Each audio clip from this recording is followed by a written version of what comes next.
Hello, it's Audrey from Odds and Ends, and welcome to another edition of Junk Journal January 2025. This is an open cat collab from Meg's Journals. The hashtag is Junk Journal January, and I'm going to do magazine through Unfold today. I don't have much time during the week to do videos, upload, craft, so this is the only way I can do it, and I'm doing a very small journal, and they're not overly complicated, so no one wants to see a 30-second video every day. So let me show you what I got. And we're doing this outside, and my dogs are crazy, so ignore them. But I've got a flickering bedroom light and it's driving me insane and I can't film.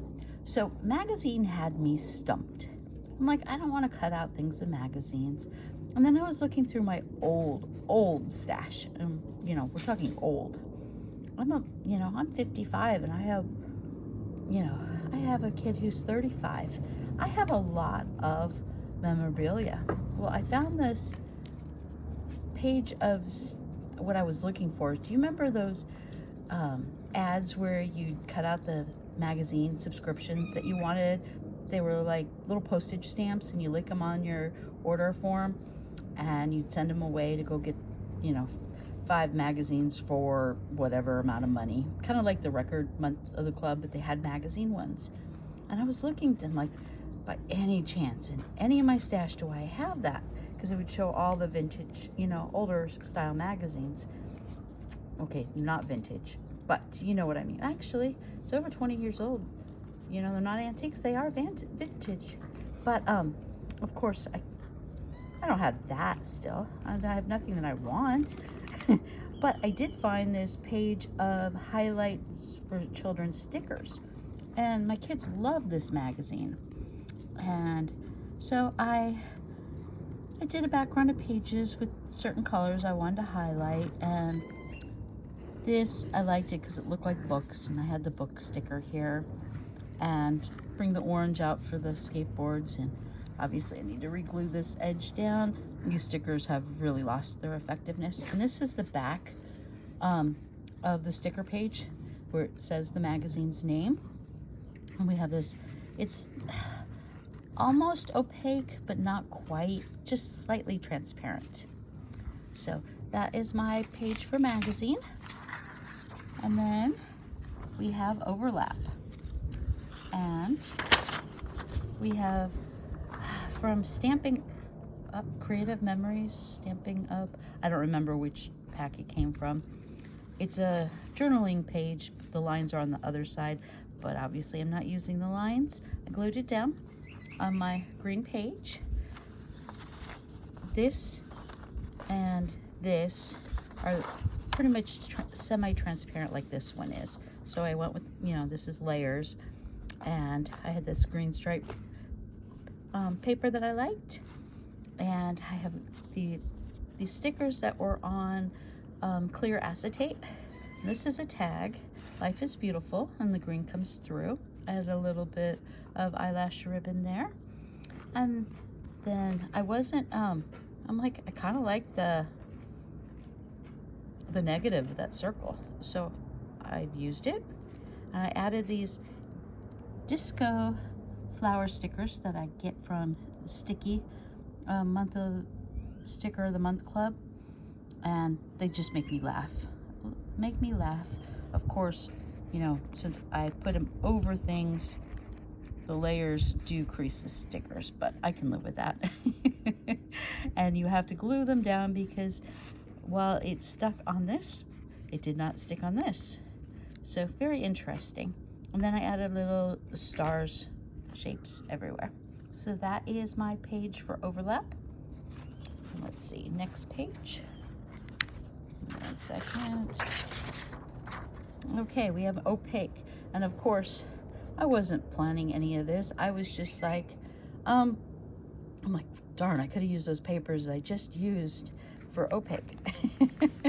But I found this piece of vellum and has built-in little sparkly bits, and I have this cloud paper, and I'm like, when I put the vellum over the cloud paper, I'm like, oh, it kind of looks like a dirty window. So I'm like, okay, what would be in the wind? Well, we have leaves and we have dragonflies, and I was gonna do butterflies, but the butterflies weren't to scale from what I was doing. So although I'd kind of be scared if the dragonflies were that much bigger than the leaves, but anyway, and then I did it, and I'm like, you know what? It needs a frame. So I found this journaling card, and I just cut out the lines in the middle because it had this pretty frame, and I like the swirls because it reminds me of wind, and that's what it's a windy day, and that's my view from the inside looking out. The cloud paper and the bits in the wind, the dragonflies trying to survive in the wind, and the leaves blowing around. So that is opaque. And then we have balance. Now, I was really, really, really looking for either a sun and a moon, a yin yang, something along those lines to do balance. And I'm like looking through my stickers. I'm like, I know I have one. And I'm like, oh well. And I'm like, I see Tigger balancing an umbrella on his tail. I'm like, okay, I like that.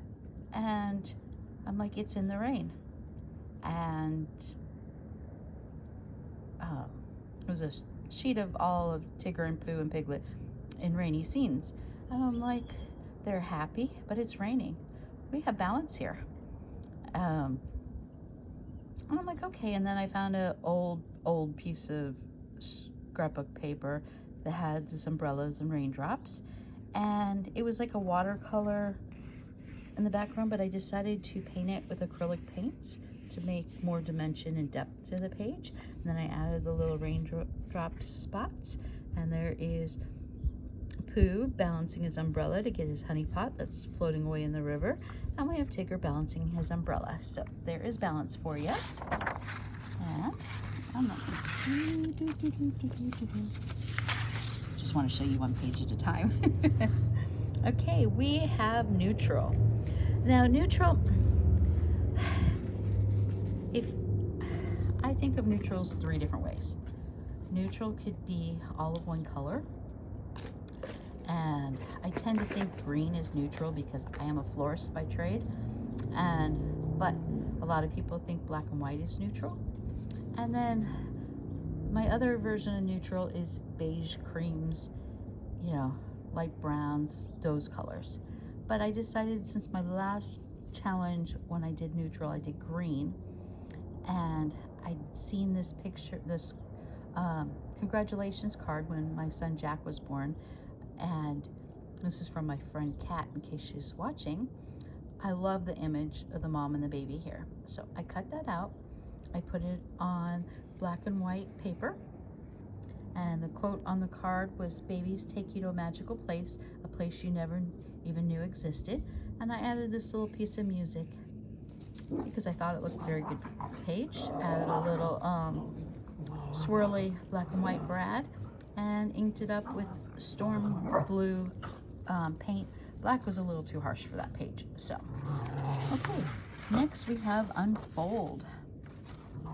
So this was fun, and I really do like to keep the pages slightly coordinated. They don't have to match from left to right, but I want it to be a smooth transition when you look from one side to the other.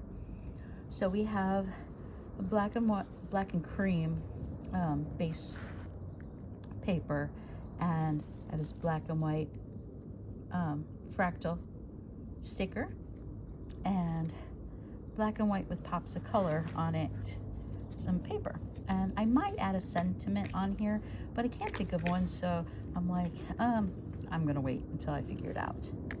But you open it up, you unfold it, and we have there, I found my yin yang the next night. And We have another fractal who's round and more of that same paper. And then on the inside, we have more babies to go with my baby. So we have baby animals here. And when I'm like, okay, I knew the unfold I wanted to do, you know, a piece of cardstock. This is heavier paper. And I had to find one that was printed on both sides. Well, they're kind of rare these days, and unless you're going to pay high money for it. But I did find this piece, and it's funny because normally I get annoyed that when you folded it, the ink starts to wear off. But I kind of like the worn edges. So we have my little baby woodland creatures on flower paper. Oh, and I did add some crystal stickers that were in another sticker pack. We added and they match the flowers that are on each one of these stickers. And these little creatures are just from a cut and collage book of either Tim Curry, with one of those packs. I don't remember which book it is. And there we go. And I think that's the end. That's my 6 entries for today. Thanks for watching. It's Audrey from Odds and Ends, and I want to thank all my new subscribers. Well, I want to thank my old subscribers too, but my new friends in the paper crafting community, welcome. I appreciate you, and I will be here on Thursday for Deck the Year, and then probably Friday for my next set of prompts, and then probably during the week for something else. Okay, guys. I'll talk to you later. Bye.